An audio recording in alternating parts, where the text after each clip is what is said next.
السلام عليكم متابعينا الكرام، عدنا إليكم في هذا الفيديو الجديد.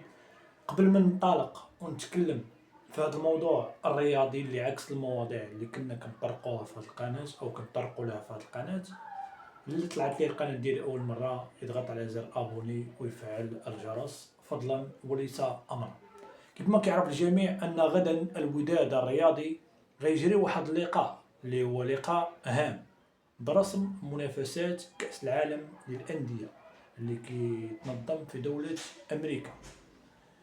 كنا تنعرفوا أن الوداد الرياضي هو الممثل الوحيد لكرة القدم الوطنية، وهذا اللقاء هو لقاء هام جدا، ونتمنوا فيه يعني الفوز نادي الوداد الرياضي، بحكم أنه كيمثل كرة القدم الوطنية وكيمثل يعني البلاد على المستوى الرياضي، ما نتمنوا ليه إلا الخير.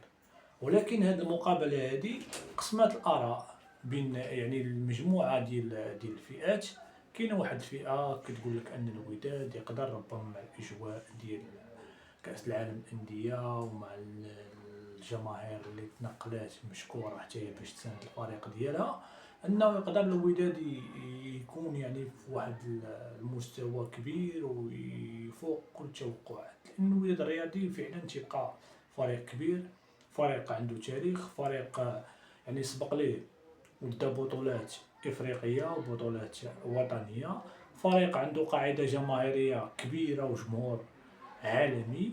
ويعني هذا الشيء لا ينقص من قيمة الوداد مقارنة مع الفرق الأخرى، لأنك تبقى كرة القدم ما تقدرش تقول هذه مزيانة هذه خايبة، لأن أرضية الملعب هي اللي كتحكم. أو كذلك كاينه واحد الفئة اللي كيقولك لا الوداد يعني مقارنة مع فريق آخر أنه ميمكانش ومستحيل والآخرين كيلعبوا باحترافية إلى آخره. تيبقى هذا تا هو الرأي وارد والناس يقولوها إلى آخره. كنديرو أن الوداد طاح في واحد المجموعة اللي صعيبة وواحد الفرق عتيدة ومن المستحيل، ولكن غادي نشجعو غادي نساندو الفريق ديال الوداد الرياضي ونتمناو خير. إذا متابعينا الكرام، كانت هذه هي الآراء والتوقعات ديال العديد من الفئات اللي مهتمة بالرياضة. وكذلك ما نساوش نتمناو من جديد الفوز لنادي الوداد الرياضي، ونتمناو أن نادي الوداد الرياضي يدير واحد المسار زوين في هذه المنافسة ديال كأس العالم للأندية، ولما لا يعني الوداد يكون مفاجأة هذه النسخة.